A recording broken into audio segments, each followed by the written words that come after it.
Hi అండి, అందరికీ welcome back to our channel. ఈ వీడియోలో కొన్ని విషయాలు అయితే చెప్తాను. వీడియో గురించి ఎక్కువ అంత పర్టికులర్గా చూడకండి. వీలైనంత వరకు నా మాటలు వినడానికి అయితే ట్రై చేయండి. ఇంకోటి ఏంటంటే, నైట్ వర్షం పడింది.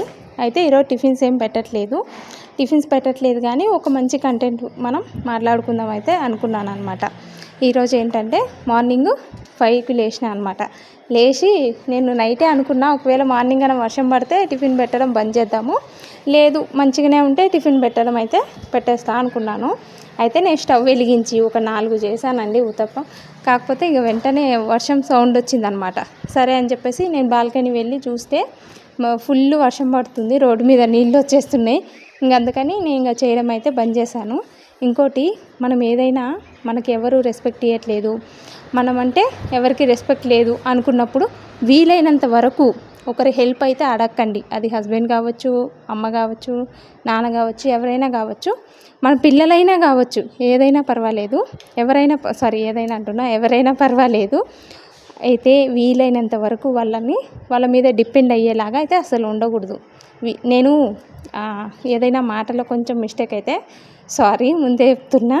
ఒకవేళ నాకు స్పీడ్గా మాట్లాడమో, లేకపోతే ఒక మాట మాట్లాడాలి, ఇంకో మాట మాట్లాడాలనుకో, ఒక చిన్న మిస్టేక్ వచ్చేసింది అనుకో, మళ్ళీ ఆ మిస్టేక్ మీద కామెంట్స్ వస్తాయేమో అని కూడా ఆలోచిస్తున్నా.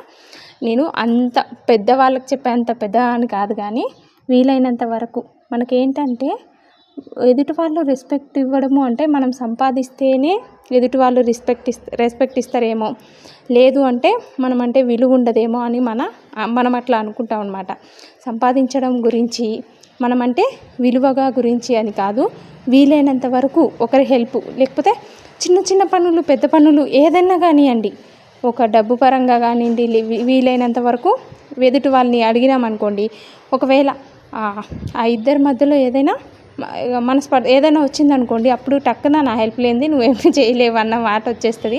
అట్లా కాకుండా వీలైనంత వరకు అడగడానికి చాలా తక్కువ, మీకు ఎంత వీలైతే అంతవరకు తక్కువగా ఎదుటి వారిని అడగండి. అలా అడిగినట్టయితే మనకి రెస్పెక్ట్ ఉంటుంది అన్నమాట. ఇప్పుడు డబ్బులు సంపాదించే రెస్పెక్ట్ రావడం వేరు. ఎదుటి వాళ్ళ మీద ఆధారపడకుండా మన పనులు మనం చేసుకుంటూ పోతున్నాం అనుకోండి, అది కూడా మనం విలువ ఇచ్చినట్టు, మన వాల్యూ మనం కాపాడుకున్నట్టు. వీలైనంత వరకు నేనైతే ఎవరి హెల్ప్ తీసుకోను.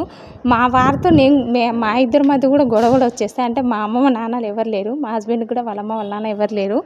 మేము ఏమైనా గొడవ పడినా మళ్ళీ మేము మాట్లాడుకుంటాం. ఇక వేరే ఆప్షన్ లేదు, తప్పదు. ఒకవేళ ఏదైనా డిస్కషన్ వచ్చిందనుకోండి, గొడవ పడతాం. మేము అస్సలు గొడవ పడము అని కాదు, గొడవ పడతాము. మళ్ళీ ఏంటంటే, తినకపోతే మళ్ళీ నేను గొడవ పడతా అని చెప్పేసి మా వారు తింటారు. ఇక నేను వండి తిన్నారు అని చెప్పేసి నేను మళ్ళీ మాట్లాడతాం. ఇట్లా ఉంటుంది అనమాట. వీలైనంత వరకు ఒకరినొకరు ఎక్స్పెక్టేషన్స్ పెట్టుకోకండి. ఎవరైనా సరే పర్వాలేదు, పిల్లలు కావచ్చు, హస్బెండ్ కావచ్చు, ఎవరైనా సరే, వైఫ్ కావచ్చు. నేను చెప్పేది నేను క్యాజువల్గా చెప్తున్నా, ఒకరి మాటే అన్నట్టు చెప్పట్లేదు, అంటే ఒక సైడే అన్నట్టు చెప్పట్లేదు. వీలైనంత వరకు మనకి ఒకరి మీద ఎక్స్పెక్టేషన్, ఇప్పుడు నాకు అది చేస్తారేమో, లేకుంటే నేను ఈ పని చేస్తున్నా నాకు ఇది హెల్ప్ చేయొచ్చు కదా అని ఆ ఎక్స్పెక్టేషన్స్ మానేసినాం అనుకోండి, వీలైనంత వరకు మన మీద మనకి రెస్పెక్ట్ ఉంటుంది. ఎదుటి వాళ్ళు కూడా మనల్ని రెస్పెక్ట్ చేస్తారు అన్నమాట. వీలైనంత వరకు ఎట్లా రెస్పెక్ట్ చేస్తారు అంటే, మమ్మల్ని అడగట్లేదు అనొక మనకి గౌరవం ఉంటుంది. నేనేం చెప్తున్నానో మీకు అర్థమవుతుందో కాదో కానీ నేనైతే కరెక్టే చెప్తున్నా అనుకుంటున్నా. వీలైనంత వరకు మన పనులు మనం చేసుకుంటూ తక్కువ ఖర్చులు పెట్టండి. ఒకవేళ మన దగ్గర మనీ చాలా తక్కువ ఉందనుకోండి, ఎక్కువ ఖర్చులు పెట్టడానికి ఆలోచించకండి. తక్కువలో తక్కువ ఉన్న దాంట్లోనే చాలా తక్కువ పెట్టి, అప్పుడు మనీ ఉంటేనే మనశ్శాంతి ఉంటుంది, గొడవలు ఉండవని కాదు, అట్లా అనుకోకండి. తక్కువ ఉన్నా ఎక్కువ ఉన్నా సరే, మన ఆలోచనను బట్టి, మన ప్రవర్తనను బట్టి మనం ఎంత హ్యాపీగా ఉన్నామా అన్నది ఇంపార్టెంట్. తక్కువ ఉన్నా పర్వాలేదు, ఎక్కువ ఉన్నా పర్వాలేదు. అయితే ఇంకోటి ఏంటంటే, వీలైనంత వరకు సేవ్ చేయడానికి ఆలోచించండి. ఇంకోటి ఏంటంటే, లేడీస్ మనం ఏం ఆలోచిస్తాం తెలుసా, మన దగ్గర సామాన్లు ఎక్కువ ఉంటాయి, కిచెన్ నిండిపోయి, లేదంటే హాల్ నిండిపోయి, ఇంకా బెడ్రూమ్ నిండిపోయి, ఇన్ని సామాన్లు ఎక్కువ పెట్టుకోకండి. సామాన్లు ఉన్నంత వరకు ఎక్కువ పని ఉంటుంది. అందులోనూ చిన్నపిల్లలు ఉన్నారనుకో, ఇంకా డబల్ పని ఉంటుంది. మనము ఇలా ఈ సామాన్లకి ఇవి సర్దుకోవడం, ఇవి కడగడం, ఇవి తుడవడం ఇట్లా కాకుండా వీలైనంత వరకు మనం ఏదో ఒక వర్క్ చేయడానికే మీరు ప్లాన్ చేయండి. అవతల హస్బెండ్ సంపాదించరు, లేకుంటే మనకి సపోర్ట్ లేదు అని కాదు నా ఉద్దేశం. వీలైనంత వరకు మనకి ఈ ఎక్కువ పని ఇంటి కోసం పెట్టే కంటే వీలైనంత వరకు తక్కువగా ప్లాన్ చేయండి. ఇప్పుడు ఎక్కువ సామాన్లు ఉన్నాయి, మా కిచెన్ మొత్తం ఎక్కువ సామాన్లు ఉన్నాయంటే ఒక బస్తాల కట్టి పైన పెట్టేసేయండి.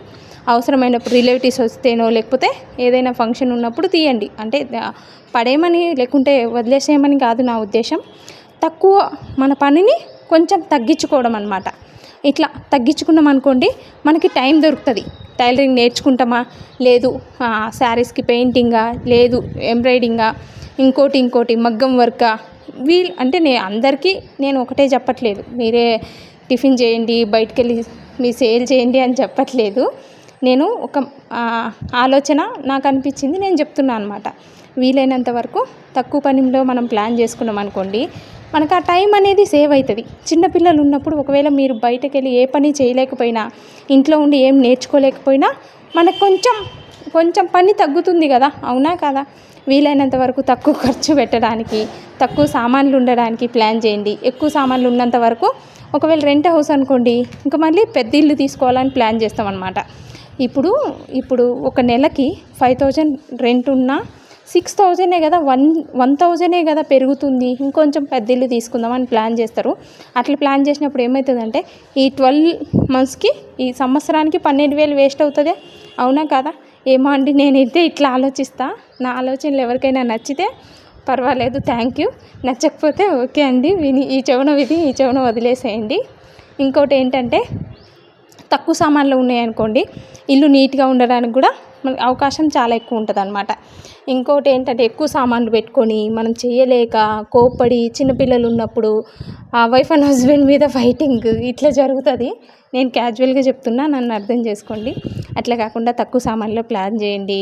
ఇంకోటి ఏమన్నా మీ ఐడియాని బట్టి ఈ వర్క్ చేయాలి. నాకేంటంటే ఈ ఇంటి కోసమే, ఇలా ఇంటి పనులకే నా డే మొత్తం వేస్ట్ అవ్వద్దు. తక్కువ వచ్చినా పర్వాలేదు. ఇప్పుడు నేను వేలు సంపాదిస్తాను, లక్షలు సంపాదిస్తాను, నేను స్టేట్మెంట్ ఇవ్వట్లేదు, అట్లనే మాట్లాడను కూడా. నేను ఒక్కొక్కరు నాకు నష్టం వస్తుందేమో అని ఆలోచిస్తున్నాను. చాలా థ్యాంక్స్ అండి. నేను నష్టం గురించి, నాకు డబ్బులు ఖర్చు అయిపోయే దాని గురించి నేను ఆలోచించట్లేదు. నాకంటూ ఒక చిన్న వర్క్ ఉంది. నాకు 400 వచ్చినా సరే నేను నెల మొత్తం కౌంట్ చేశాను అనుకో 12,000 అవుతుంది. అంటే నాకు డైలీ 400 వస్తుందని కాదు నా ఉద్దేశం, ఎగ్జాంపుల్ చెప్తున్నా. మామూలుగా అన్ని టిఫిన్స్ తీసుకెళ్తే నాకు 500 to 1000 వస్తుంది అనమాట. మా ఒక ప్లేట్ వచ్చేసి 25 రూపీస్ లెక్కేసుకున్నా. నాకు ఒక దోశ స్టార్ట్ చేసామనుకోండి, టక అయిపోతాయి కదా. కాబట్టి నాకు ఈ వర్క్ అయితే నాకు చాలా హ్యాపీ అనిపిస్తుందండి. మనీ పరంగానే కాదు, నేనంటూ ఏదో చిన్న వర్క్ చేస్తున్నా అని హ్యాపీ. ఇంకోటి ఏంటంటే ఒకవేళ నేను బంద్ చేసినా కూడా నేను కట్టేది వేరే వాళ్ళకి సమాధానం చెప్పట్లేదు కదా అని ఒక హ్యాపీ అనమాట. ఇట్లుంటుంది. నాకు 2 బాబులండి. అంటే చాలామందికి తెలుసు, ఎవరైనా కొత్తగా చూస్తే వాళ్ళకి చెప్తున్నా అనమాట.